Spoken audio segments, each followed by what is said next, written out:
diimplementasikan, butuh untuk dijadikan suatu pedoman dan harus ada di dalam suatu undang-undang. Nah, oleh sebab itu dijadikanlah dasar negara, termasuk tadi silap tuh ketuhanan yang Maha Esa itu ya. Jadi nanti deh kalau misalnya ada waktunya beliau nanti saya minta untuk jadi dosen kamu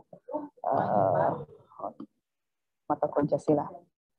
Karena beliau memang adalah pengajar mata kuliah Pancasila untuk perguruan tinggi.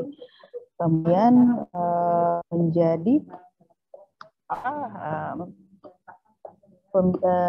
ya didaulat sebagai pengampu oleh Mahkamah Konstitusi. Oke, kebetulan beliau adalah ayah kandung saya. Oke. Itu hebat tuh Kak Cek, ada YouTube-nya, ada channelnya, ada kalah-kalah Kak. Aduh. Oke, nanti saya share ini, aduh Kak. Tunggu sebentar ya.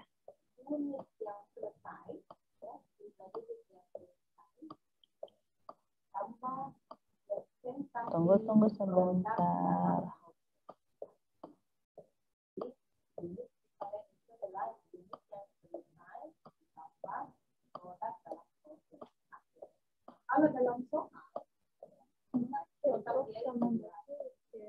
Oh, jadi belum ada itunya, belum ada nilainya.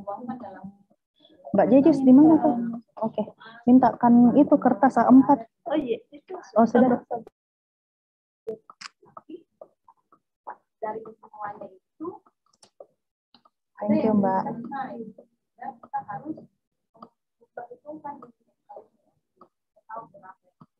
Ya, teman-teman, ini adalah materi kita hari ini, yaitu Pancasila sebagai dasar negara.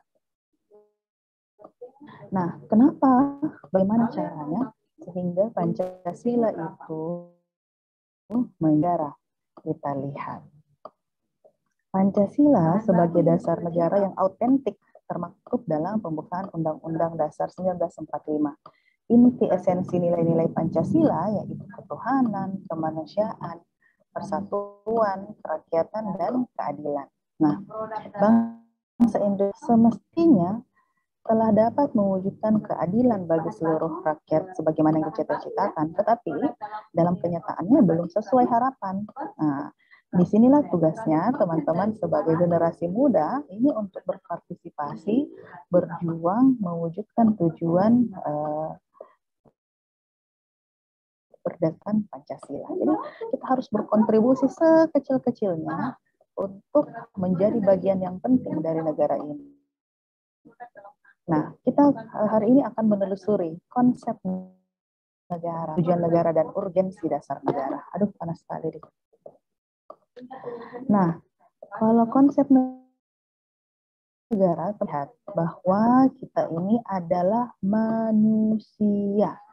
Ya, manusia ini banyak yang sebut juga diistilahkan dengan homofober. Homofober di mana manusia itu tidak lepas dari teknologi. Nah, apalagi zaman now ya, aduh teknologi peranannya penting sekali. Ini kita bisa belajar sama-sama ini karena adanya teknologi ya. Kemudian kita bisa berhubungan dengan orang yang jauh di sana gitu ya dengan bantuan teknologi. Gitu. Teknologi sangat memudahkan pekerjaan, sangat memudahkan kehidupan kita saat ini. Nah, itu namanya Uber.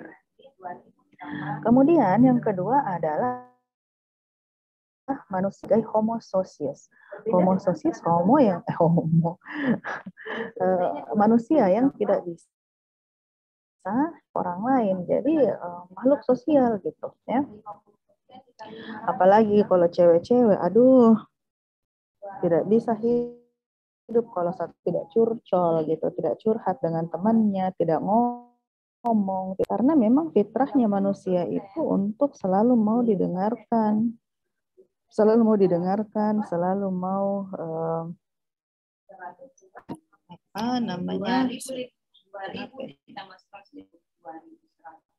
mau didengar. mendengarkan, dengan dapat unit ekuivalennya mendengarkan ya, itu memang dari manusia. Kemudian selanjutnya adalah manusia adalah homo economicus. Jadi sangat tergantung dengan ekonomi atau sangat tergantung dengan materi. Ya, itu namanya manusia. Tidak bisa ngapa-ngapain gitu. Katanya kurang bahagia ya gitu ya. Bahwa tidak bisa orang-orang itu bahagia tanpa uang. Orang-orang bisa bahagia tanpa uang, tapi orang jauh lebih bahagia dengan uang, gitu ya. Nah, Sam ya. Yang kedua adalah sun politikon. Nah, manusia adalah fitrahnya itu untuk berkuasa. Nah, ini tadi yang Prof. Din Saleh sampaikan bahwa manusia adalah homo homini lupus ya. Di mana manusia fitrahnya memang untuk diberikan kekuasaan, berkuasa, kemudian jika selalu mau bersaing gitu ya, kemudian yang kuat memangsa yang lemah, yang kaya menindas yang miskin, dan sebagainya. Ini ada semua konsep dan sebutan dari manusia. Manusia antara satu dengan yang lain, apakah ada manusia yang sama, teman-teman? Tidak, Bu. Tidak ada. Manusia di mana-mana itu saling berbeda. Orang kampung ya, itu berbeda gitu. Kenapa bisa berbeda? Adanya kepentingan. Jadi kepentingan yang biasa juga disebut adanya konflik of interest. Jadi ada konflik tentang kepentingan. Kepentingan saya adalah misalnya memberikan Anda ilmu, ya. Kemudian kepentingan saya adalah membawakan materi ini karena ini merupakan kewajiban. Kepentingan Anda sebagai mahasiswa adalah untuk memperoleh ilmu dan sebagai imbas dari Anda telah membayar uang SPP misalnya seperti itu. Itu adalah kepentingan, interest. Ada memang interest, ada kepentingan memang untuk dapat ilmu, tapi ada juga interestnya Anda karena mau menyelesaikan perkuliahan ini saja, gitu. Mau dapat nilai, yang penting sudah ikut. Gitu. Ada yang mau memang meluang dia untuk Bu di rumah mending saya kuliah dan ikut mata kuliah ini, gitu-gitu ya. Jadi beda-beda kepentingannya. Kemudian manusia itu satu dengan yang lainnya itu berbeda sudahnya melihat sesuatu hal gitu. Karena kita berbeda sudut pandang gitu. Beda cara berpikir. Beda. Misalnya ada yang melihat bahwa Gor Barombong itu belum selesai pembangunannya sampai sekarang. Mungkin ada yang bilang ini korupsi ini ini pemimpin daerah. Mungkin ada yang satu yang bilang memang susah tahu dibangun itu baru gini dan begitu. Yang ketiga ada yang mengatakan bahwa Barombong itu konflik politiknya terlalu besar. Gitu. Terus ada juga yang bilang kenapa kan selesai kamu itu Barombong. Nah, bukan juga atlet. Sudut pandang yang berbeda-beda. Satu orang dengan lainnya. Bayangkan kalau ada 100 orang yang berbeda sudut pandang. Belum lagi nih rakyat Indonesia yang berbeda sudut pandangnya ada 200 juta orang. Luar biasa. Semua diberikan memang perbedaan-perbedaan sudut pandang itu. Manusia itu memang dilahirkan berbeda gitu ya. Memang seperti itulah fitrahnya manusia. Gitu. Nah, yang selanjutnya adalah berbeda-beda kebutuhan. Ya, manusia yang satu itu berbeda kebutuhannya. Nah, antara sudut pandang kebutuhan yang semuanya berbeda ini dengan dari manusia. Bagaimana caranya supaya mereka ini hidup ini menjadi aman, tentram, teratur, seimbang, harmoni. Padahal kita ini berbeda-beda. Bayangkan saja, misalnya kita bersaudara 4 orang, itu beda-beda semua itu keinginannya, beda-beda semua maunya. Thank you, Palam. Beda-beda semua pola pikirnya. Bagaimana caranya?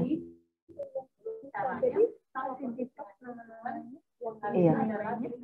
Memang belum ada tak?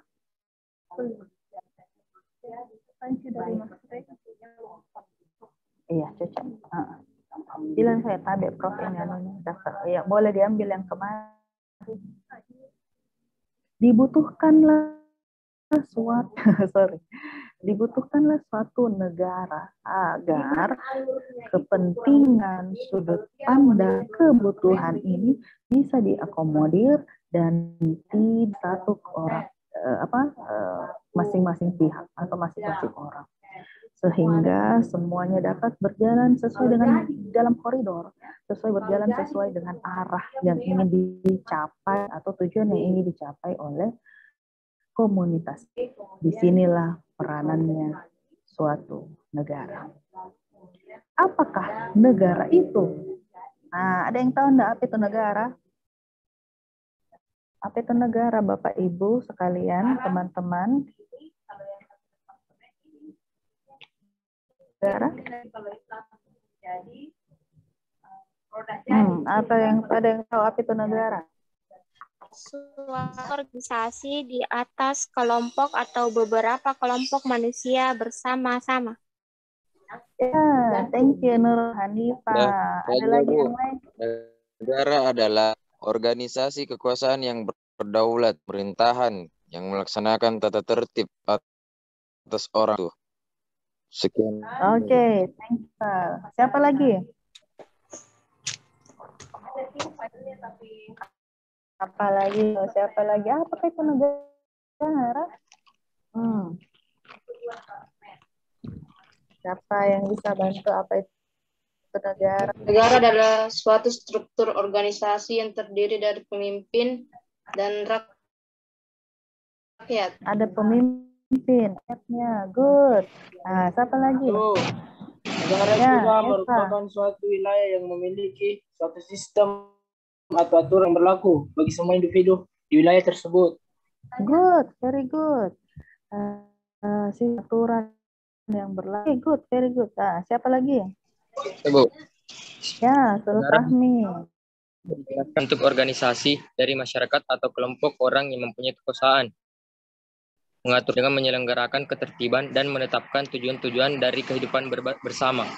Betul, jadi ada tujuan yang ingin dicapai. Oke, siapa lagi? Siapa lagi? Ayo, Bu. Ya, Fikra. Aduh, saya selalu suka kalau Fikra ini karena dia selalu ceria, senang kalau mau belajar. Negara adalah organisasi yang dalam suatu wilayah dapat memaksakan kekuasaannya secara sah terhadap semua golongan dan kekuasaan lainnya. Terus negara juga memiliki tujuan untuk tujuannya, Bu. Intinya ada tujuannya itu negara, Bu. Terima kasih. Nah, jadi ada tujuan yang ingin dicapai oleh negara gitu ya. Oke, sip. Nah, baik. Kalau kita lihat ya, ini pendapat para ahli ya.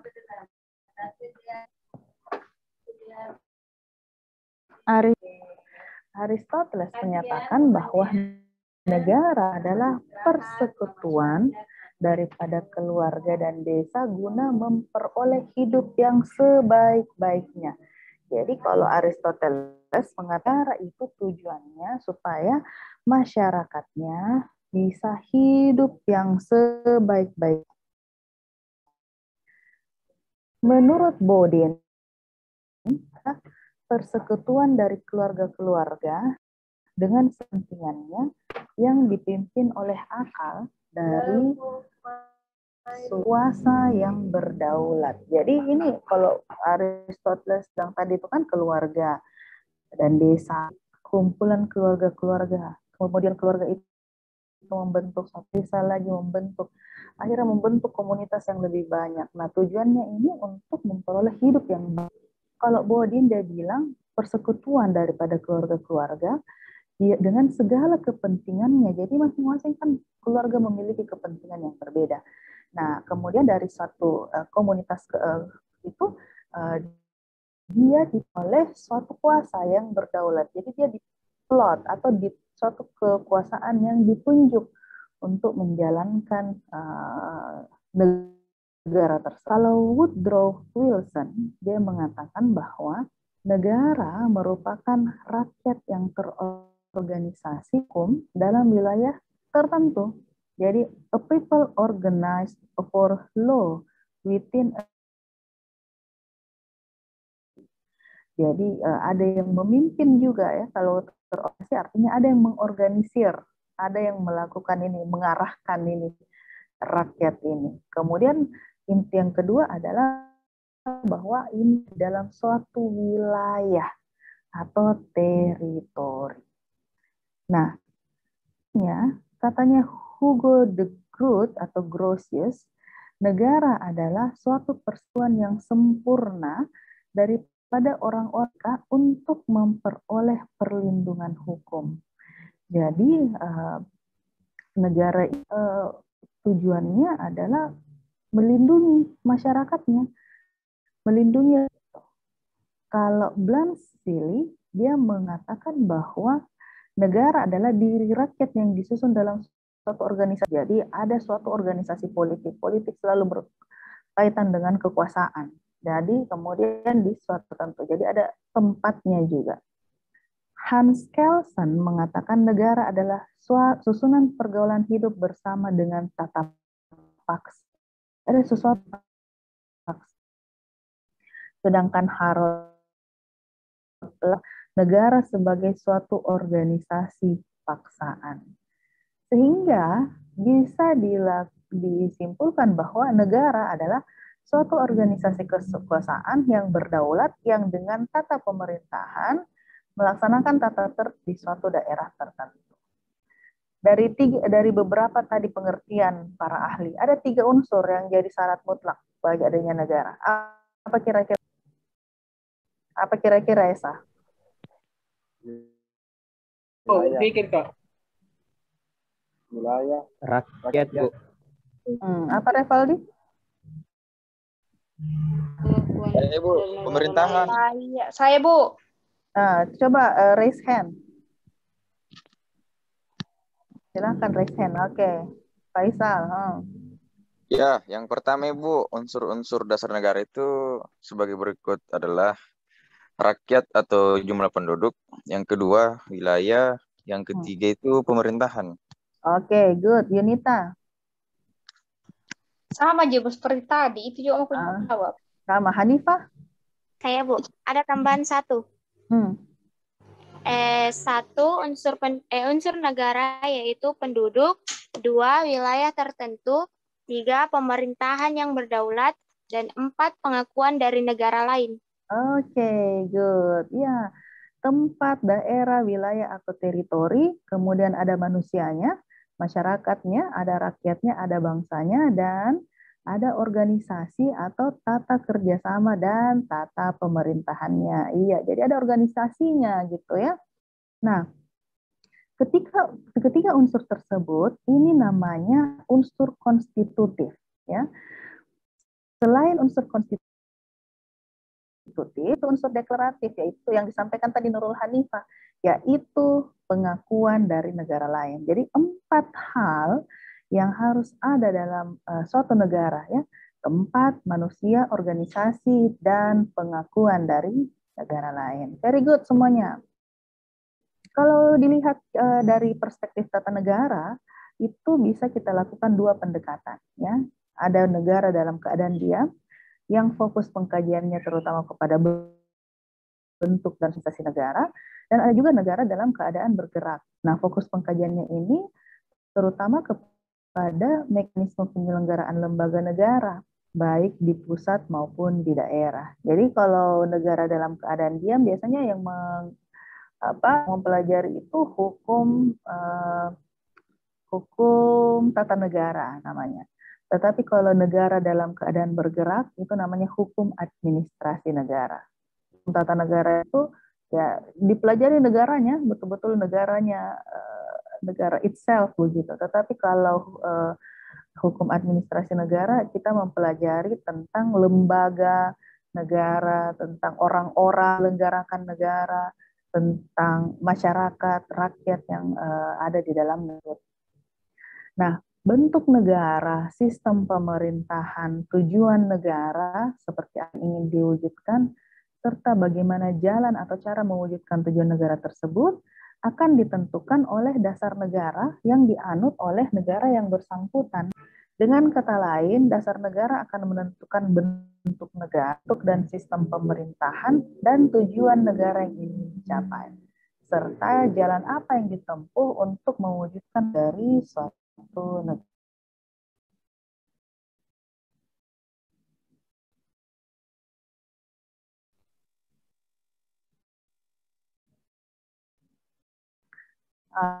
Oke. Nah, konsekuensi Pancasila sebagai dasar bagi negara Republik Indonesia antara lain, Indonesia merupakan negara republik, ya. Pasal 1 Undang-Undang Dasar Negara Republik Indonesia. Kemudian, pasal tersebut menjelaskan hubungan Pancasila ketiga dengan bentuk negara yang dianut Indonesia, yaitu negara kesatuan, bukan negara serikat. Jadi negara kita memang negara yang cirinya khas gitu ya, bahwa kita adalah negara kesatuan, bukan negara serikat yang terdiri dari negara-negara bagian seperti Amerika Serikat dan Uni Emirat Arab. Nah, pasal tersebut menegaskan bahwa Indonesia menganut negara republik, despot atau absolut. Konsep negara republik ini sejalan dengan sila kedua dan keempat Pancasila, yaitu negara hukum yang demokratis. Demikian pula dalam part 2 yang mengatakan bahwa akan berada di tangan dan dilaksanakan menurut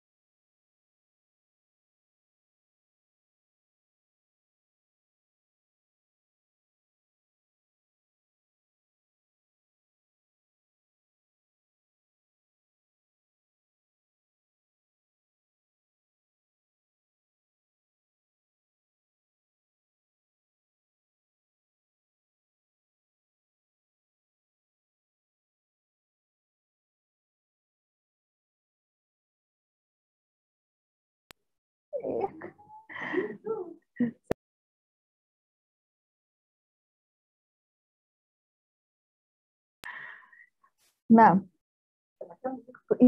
iya. Kemudian kedaulatan berada di tangan rakyat dan dilaksanakan menurut Undang-Undang Dasar. Ini di pasal 1 ayat 2. Jadi memang kita dasar negara kita sangat menganut pemerintahan yang berkedaulatan ini berasal dari rakyat, oleh rakyat, dan untuk rakyat. Pasal 1 ayat 3 menyatakan bahwa negara Indonesia adalah negara hukum.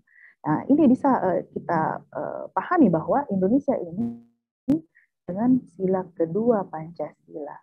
Kemudian ditegaskan oleh Atmorjo bahwa konsep negara hukum Indonesia merupakan perpaduan 3 unsur, yaitu Pancasila, hukum nasional, dan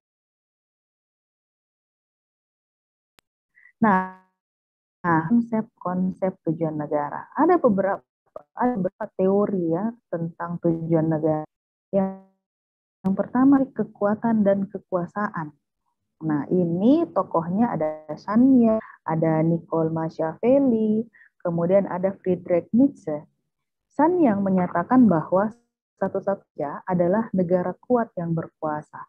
Hal ini hanya mungkin dicapai dengan memiliki tentara yang besar dan kuat. Jadi teman-teman sekarang bahwa negara itu dibentuk itu untuk memang menguasai sesuatu gitu. Makanya zaman dulu, ini kan 4 sampai 3 sebelum Masehi ya, abad ke-3 sebelum Masehi. Jadi dulu memang itu raja adalah untuk memperluas wilayah kerajaannya. Atau negara yang kuat itu adalah yang berkuasa, sehingga film-film Romawi, film-film Yunani ya. Saya tidak tahu ya sekarang update nih film-film, tetapi kalau misalnya kita nonton 300 ya, film-film Romawi zaman pun Achilles ya, mungkin teman-teman nggak suka ya nonton film-film kolosal gitu ya, tapi keren-keren tuh filmnya. Nah, ini mereka selalu kerjanya perang terus gitu. Mau menjajah, mau di daerah-daerah lain gitu. Untuk menguasai daerah tersebut harus mereka juga memiliki tentara yang besar, tentara yang kuat.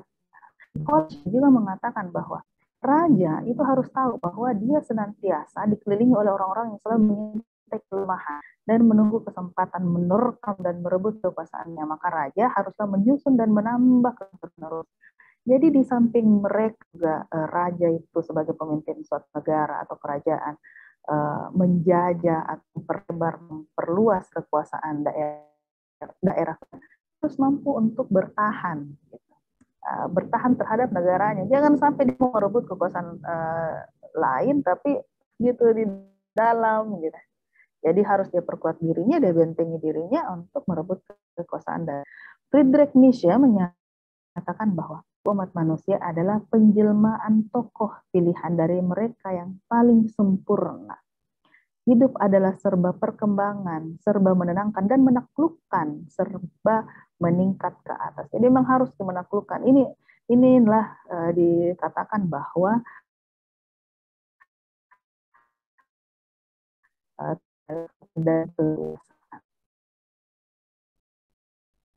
nah, yang kedua adalah adanya teori kepastian hidup, keamanan, dan dari ketiga tokoh ini ada Dante Alighieri, ya, seorang filsuf, kemudian ada Thomas Hobbes, kemudian ada Theodore Roosevelt. Mereka menyatakan bahwa sebenarnya tujuan negara kita membentuk negara ini supaya perasaan kita damai, aman, dan tentram begitu.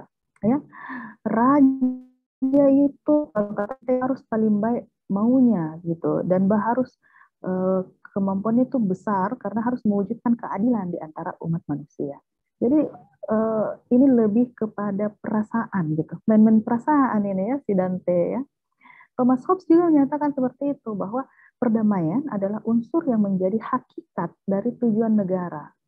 Demi keamanan dan ketertiban, maka manusia melepaskan dan meleburkan kemerdekaannya ke dalam kemerdekaan umum. Jadi egoisme itu tidak boleh, egoisme, sentralisme itu tidak boleh ada di dalam suatu negara, karena kita sudah berhubungan atau sudah karena ini sudah menyangkut dengan kepentingan orang banyak, gitu. Bukan hanya kepentingan diri pribadi. Jadi egoisme individu itu sudah tidak bisa dipegang teguh, gitu ya. Jadi Roosevelt dia menyatakan bahwa in case of a choice between order and justice, ada dua pilihan antara ketertiban dan keadilan, saya akan memilih ketertiban. Ketika semuanya sudah tertib, maka semuanya sudah teratur, semuanya sudah terorganisir dengan baik. Tujuan-tujuan negara atau efek-efek kepada kemaslahatan umat. Begitu yang disampaikan oleh Theodore Roosevelt. Ini Presiden Amerika Serikat. Kalau Anda nonton filmnya Night at the Museum, Theodore Roosevelt selalu memakai topi dan selalu menunggang kuda. Kemudian ada teori kemerdekaan sebagai tujuan negara. Ya. Ini tadi teori.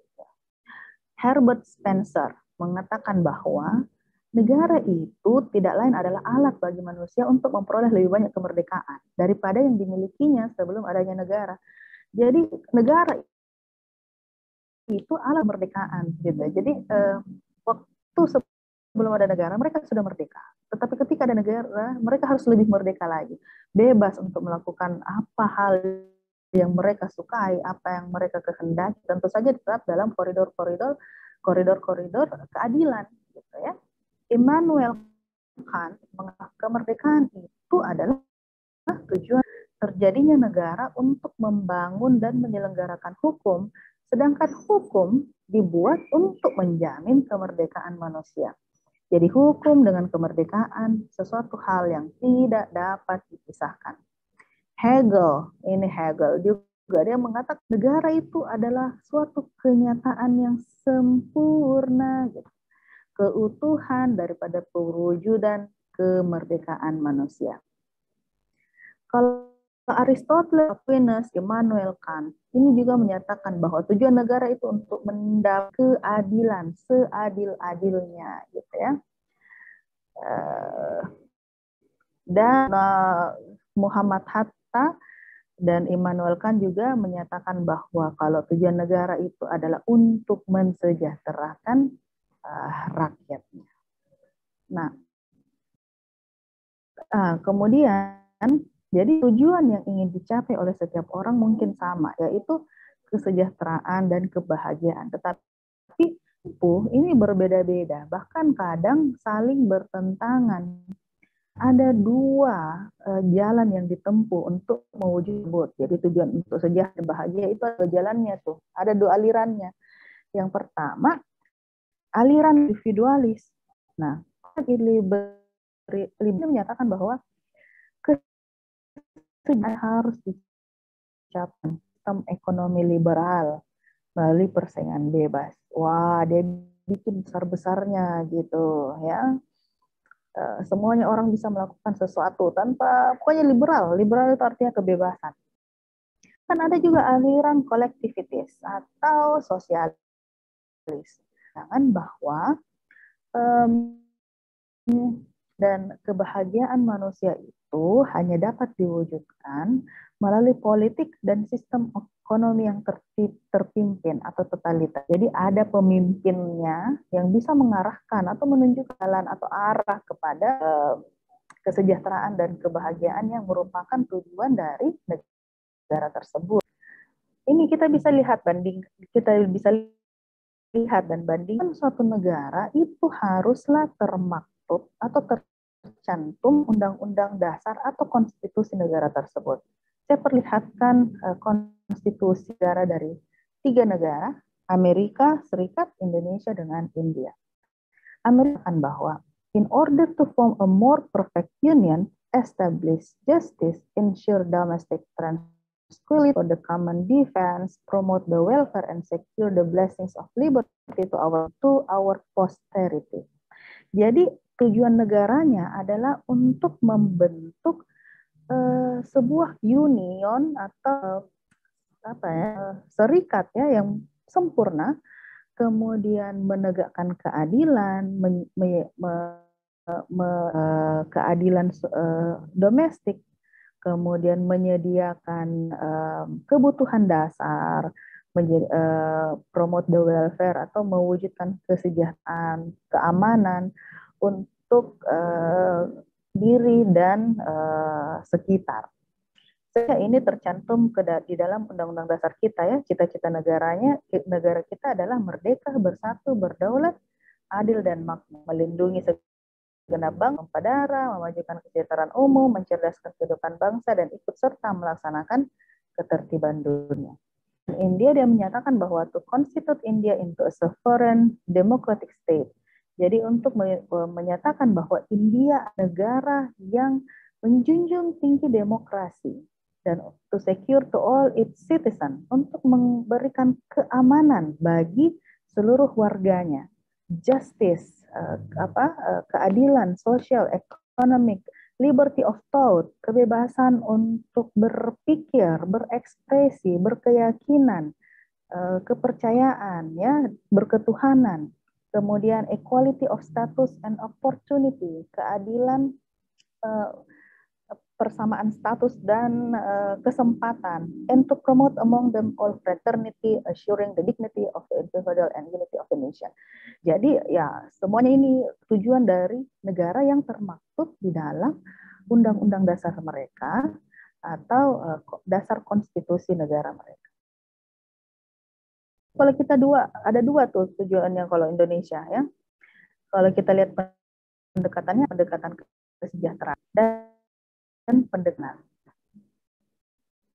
Gitu. Jadi dasar negara, teman-teman, adalah norma dasar dalam penyelenggaraan bernegara yang menjadi sumber dari segala sumber hukum. Nah, selain sumber dari segala sumber hukum, ini juga merupakan cita-cita hukum, cita-cita dari suatu negara, baik tertulis maupun tidak tertulis. Nah, cita-cita hukum ini akan mengarahkan hukum pada cita-cita bersama dari masyarakat. Kalau kita sudah memiliki cita, kan intinya akan ke arah situ gitu. Sehingga kalau lama akan lebih mudah untuk mencapai cita-cita atau tujuan negara kita.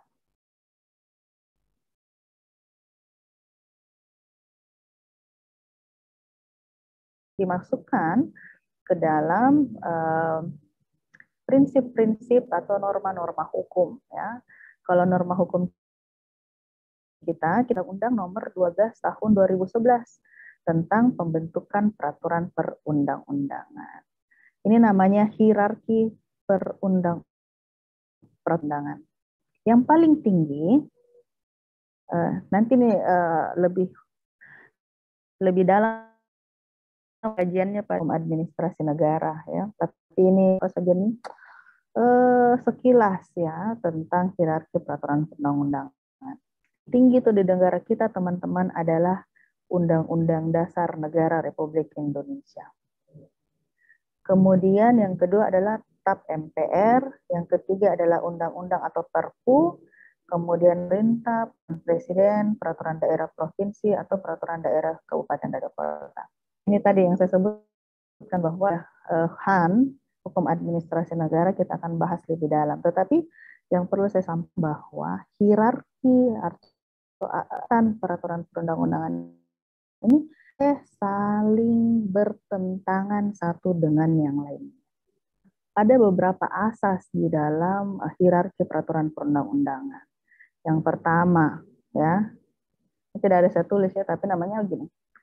Bahasa-bahasa Bugis ini, kalau bukan bahasa Bugis, bahasa-bahasa Makassar ini ya. Namanya lex superior derogat legi inferiori.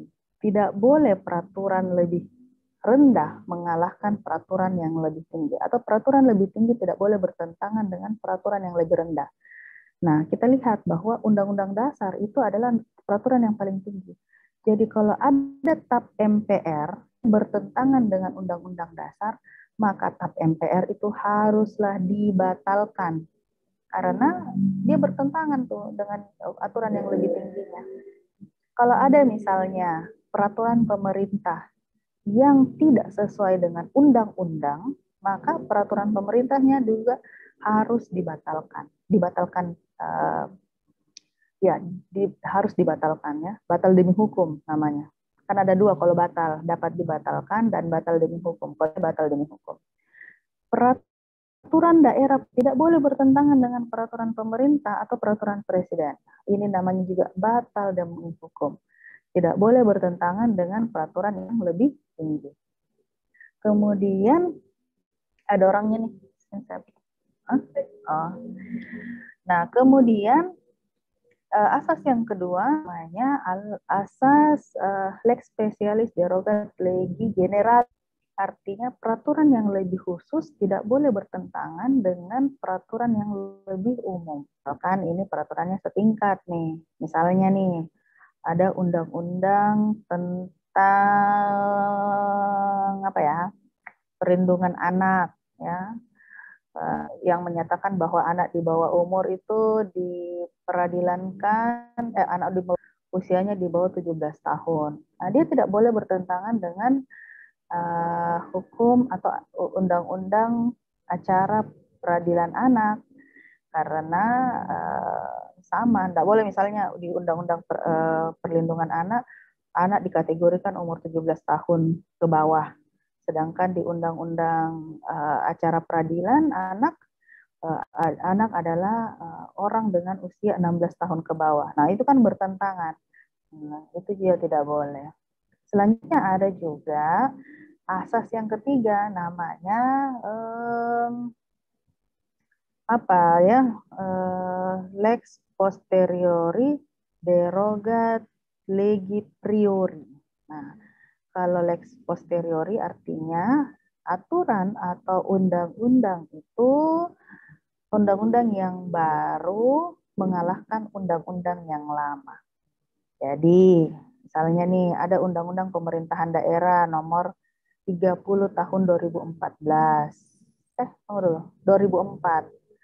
Terus ada undang-undang nomor 23 tahun 2014, sama-sama tentang pemerintahan daerah. Nah, yang dipakai adalah undang-undang yang terbaru, yaitu Undang-Undang 23 tahun 2014. Seperti itu ya, jadi harus dipakai yang up to date gitu, nggak boleh yang sudah out of date. Nah, ini dia tata urutan perundang-undangan. Ini adalah sistem hukum Indonesia, kemudian Pancasila adalah cita hukum, ya. Kemudian sistem atau norma hukum itulah yang tadi di hierarki peraturan perundang-undangan. Ya, sampai sini ada yang mau ditanyakan?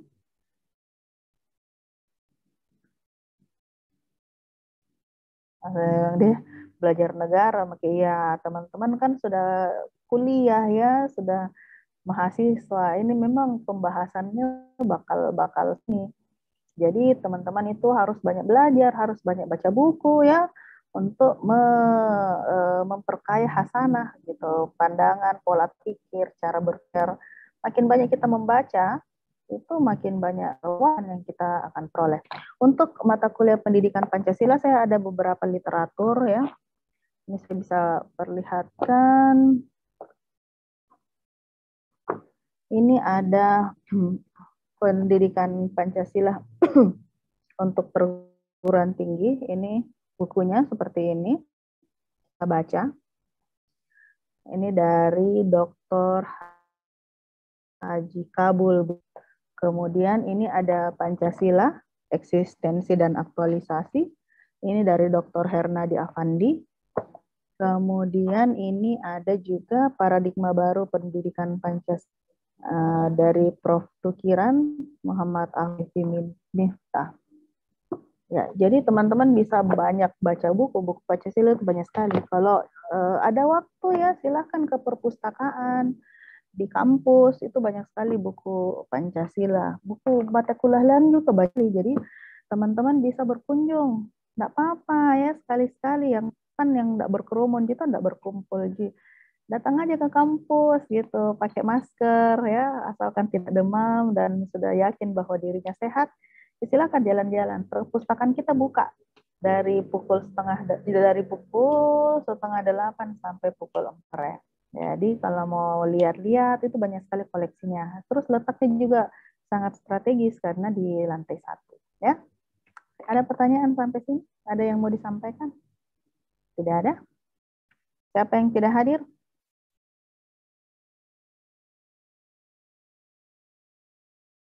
Hadir semua?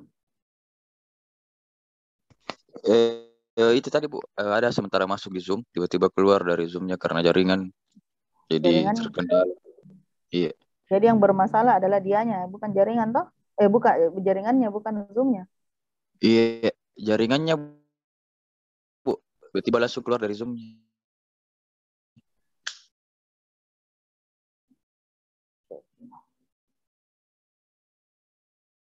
Saya absen dulu nah.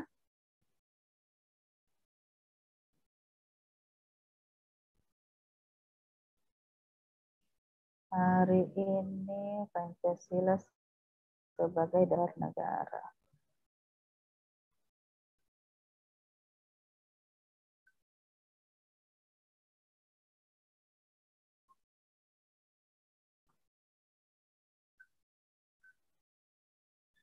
Oke, Muhammad Faizal.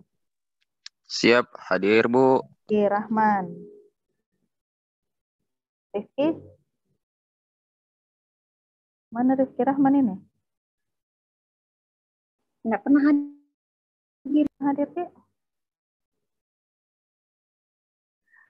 Nurul Hanifah. Hadir. Nurul. Oke. Ratnasari. Ratnasari. Oh, hadir, Ratna. Oke. Rakna. Fadila Fahri. Hadir Bu. Oke. Devi Anggraini. Hadir, Bu. Oke. Mas Bagus. Bagus Nugroho. Hadir, Bu. Rey Sultrinata. Hadir, Bu. Andi Septianto. Hadir, Bu. Wanda Sri Rahma. Wanda. Anissa Salsabila. Hadid Muhammad Hadid. Hadid Rehan Yusuf. Muhammad Hadid. Ini juga enggak pernah masuk, Bu.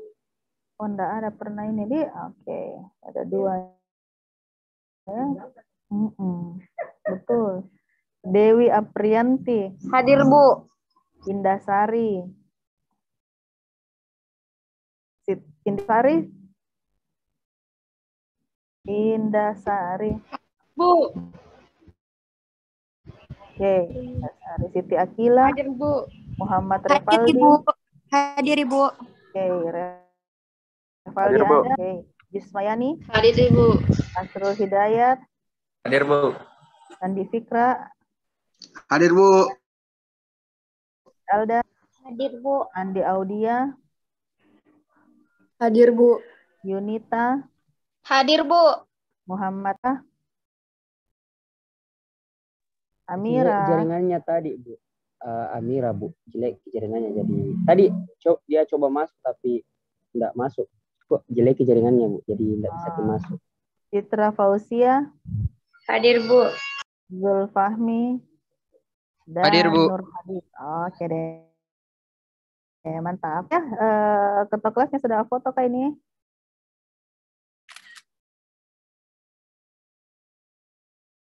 Oke. Thank you. Kita insya Allah pekan depan bertemu kembali ya. Amin. Tetap semangat teman-teman. Ibu. Sehat-sehat Ibu. selalu ya. Assalamualaikum. Warahmatullahi wabarakatuh. Waalaikumsalam. Waalaikumsalam. Makasih ya. Ya, Bu. Maaf.